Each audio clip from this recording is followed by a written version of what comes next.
नमस्कार, मैं हूं शुभी और आप देख रहे हैं न्यूज़ वन नेशन। इस वक्त की बड़ी खबर सामने आ रही है मुख्यमंत्री नीतीश कुमार के गृह जिले नालंदा से। आपको बता दें कि नालंदा में 5 लोगों की गोली मारकर हत्या कर दी गई है, जिसमें 2 लोग जख्मी भी हुए हैं। बताया ये जा रहा है कि 2 तरफा गोलीबारी हुई है, भूमि विवाद का मसला है। छबीलापुर थाना इलाके के लोदीपुर गांव की ये घटना बताई जा रही है। बता दें कि छबीलापुर जो जगह है वहां से पुलिस मुख्यालय लगभग 40 किलोमीटर की दूरी पर है और ये सबसे बड़ी बात ध्यान देने वाली यही है कि ये मुख्यमंत्री नीतीश कुमार का गृह जिला है। अपराधियों का मनोबल किस कदर बढ़ गया है, इस बात का अंदाजा इसी से लगाया जा सकता है कि एक भी दिन ऐसा नहीं होता जब अखबार में आपराधिक घटनाओं का जिक्र ना हो, आपराधिक घटनाएं ना घटी हो। हर रोज अपराध की किसी भी जोड़ की अगर बात करें, चाहे छिनतई की घटना हो, बैंक लूट की घटना हो या अलग अलग घटनाओं की बात करें, डकैती की बात करें, ये तमाम ऐसी घटनाएं हैं जिसे लेकर लगातार अपराधियों का मनोबल बढ़ता हुआ ही दिखाई दे रहा है। बताया ये भी जा रहा है कि जिस तरीके से बिहार के अलग अलग जिलों में आपराधिक घटनाएं घट रही है, ऐसे में मुख्यमंत्री नीतीश कुमार की कथित सुशासनी सरकार पर सवाल खड़े करना लाजमी है।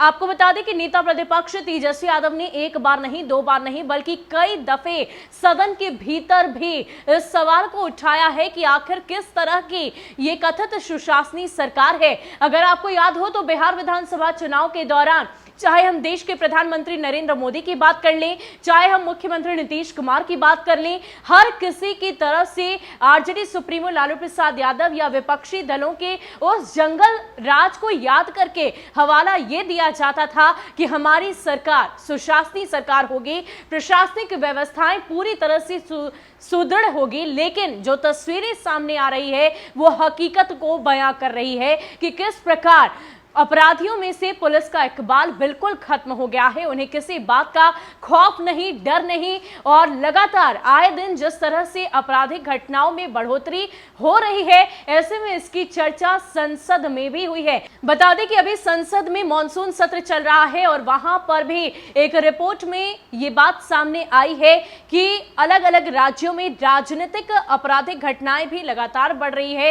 राजनीतिक मौतें भी सबसे ज्यादा अगर कहीं हुई है तो वे बिहार में हुई है। पिछले 3 सालों में 27 मौतें हुई हैं और आंकड़े स्पष्ट करने के लिए यह काफी है कि किस प्रकार बिहार में क्राइम अनकंट्रोल हो चुका है। लगातार क्राइम का ग्राफ बढ़ता ही जा रहा है। बीच में अगर कोरोना काल को याद किया जाए तो उस दौरान भी आपराधिक घटनाएं थमी नहीं थी, लेकिन इनकी चर्चाएं थोड़ी कम हो गई थी और अब एक बार फिर से बिहार में अपराधियों का मनोबल लगातार बढ़ता हुआ ही दिखाई दे रहा है। अब ऐसे में सवाल ये उठता है कि अगर मुख्यमंत्री नीतीश कुमार के गृह जिले से ही इस तरह की तस्वीरें आएंगी तो बिहार के अलग अलग जिलों का क्या होगा। इतना ही नहीं, अब तो आम से लेकर खास लोग भी आपराधिक घटनाओं का शिकार हो रहे हैं। अगर हाल फिलहाल की ही बात कर ले तो पूर्व आरजेडी के विधायक के बेटे को गोली मारी गई थी, हालांकि उन्हें अस्पताल रेफर किया गया। यानी कि ये तमाम ऐसी अनगिनत घटनाएं हैं जिसका उदाहरण देकर ये हम कह सकते हैं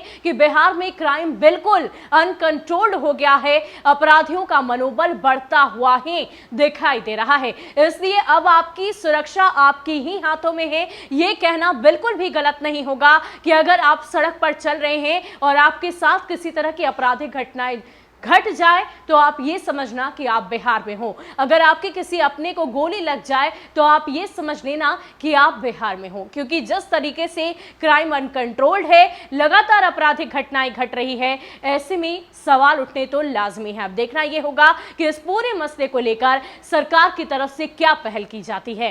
ज्यादा अपडेट के लिए आप बने रहे न्यूज़ वन नेशन के साथ। नमस्कार।